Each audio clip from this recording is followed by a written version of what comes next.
Qaranglar, grammar. Bunaqa desak ham bo'ladi. Multi level grammar desak. Aynan multi levelda siz ishlatadigan grammar mavzulari, misol uchun bizga birinchi writingda bu grammatikani foydasi katta. Birinchi writing uchun foydali. Ikkinchi speaking uchun foydali. Uchinchi listening va to'rtinchi reading. O'sha 4 ta multi levelda aspekti bo'ladigan bo'lsa, o'shanga tegishli. Xo'p, multi level grammar darsini boshladik. Demak, boshlagan ishimiz xayrli hamda barakotli bo'lsin. Xo'p, endi birinchi speaking bo'ladimi, reading bo'ladimi? Siz gapga tushunishingiz kerak bo'ladi asosan. Endi shuni hisobga olib, hozir men sizlarga sentences, ya'ni gaplar mavzusini o'tib beraman, guys. Birinchi umuman olganda ingliz tilida o'sha the types of sentences, o'sha gaplarning turi. Asosan 3 ga bo'lamiz. Simple sentences. Ular o'zbek tiliga sodda gaplar deyiladi. Sodda gaplar. Endi bittada bo'lamoqda. Sodda gaplar. Ikkinchisi compound sentences. Ya'ni bu o'zbek tiliga qo'shma gapga to'g'ri keladi. Qo'shma gaplar. Uchinchisi complex sentences. Ya'ni bu murakkab gaplar. Endi simple sentence, guys, level B1 level. Compound sentence level o'sha B2 level. Complex sentence level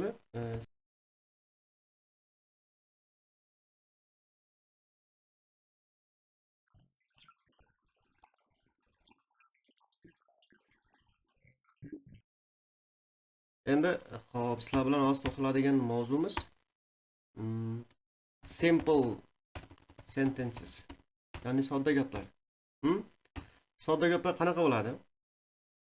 Hop, bitta qoida beraman, bo'ldi, tamom. O'zbek tilida qoida. Hop, sodda gaplar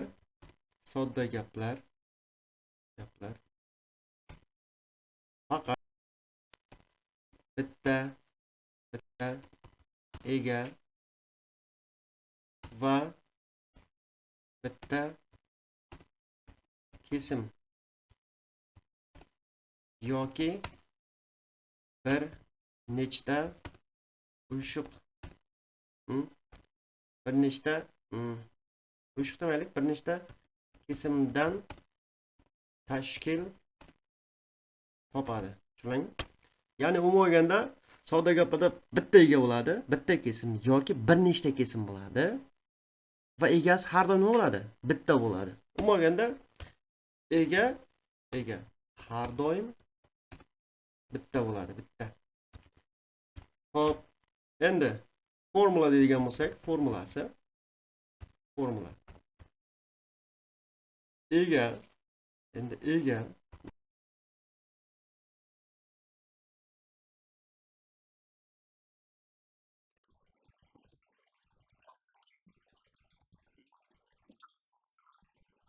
keyin vaqt keladi.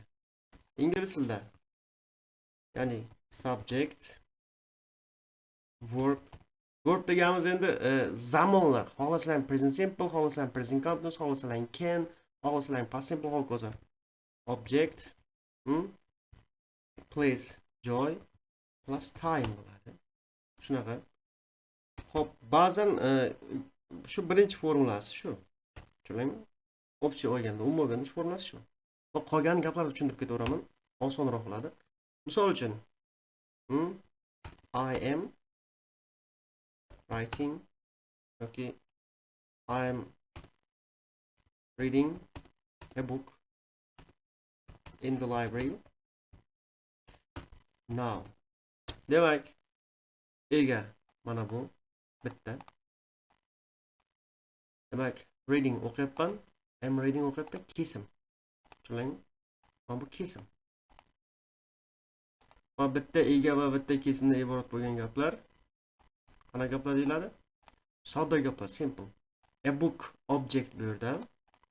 In the library o'sha joy. Now time. Tushunarlimi? Va B1 leveldagi nima qilaymiz? Hop, simple sentences level B1 zamon tense present continuous. Uyda ham xuddi shunaqa tahlil qilib yozsalang, o'zingizdan gap tutsalang, o'sha manfaatli bo'ladi. Hop, yoki o'shani o'zgartiramiz. They can work, ular ishlay oladi. In the garden, bog'da. Next week, keyingi hafta. Endi ega bu yerda nima bo'lyapti? They ega can work. Can work nima bo'ladi? Kesim bo'ladi, guys. Kesim bo'ladi. In the garden, joy. Next week, time bo'ladi. Endi gap simple sentences level B1 modal verb can hozirgi va kelasi zamonda ishlatiladi qobiliyat va imkoniyat uchun. Xuddi shunday. Yoki we should spend 20 minutes.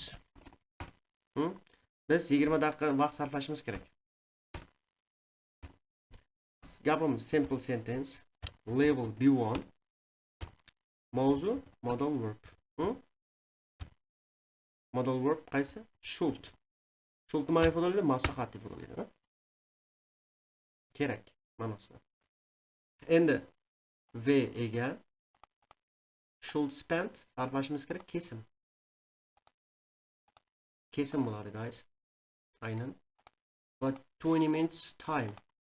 Endi qara, gapda to'ldiruvchi ham tushib qolishi mumkin, joy ham, vaqt ham, ya'ni object tushib qolib place time kelishi mumkin yoki object bilan place tushib qolib time o'zi kelishi mumkin. Qaranglar. We should spend 20 minutes. Bu to'g'ri variant. Yoki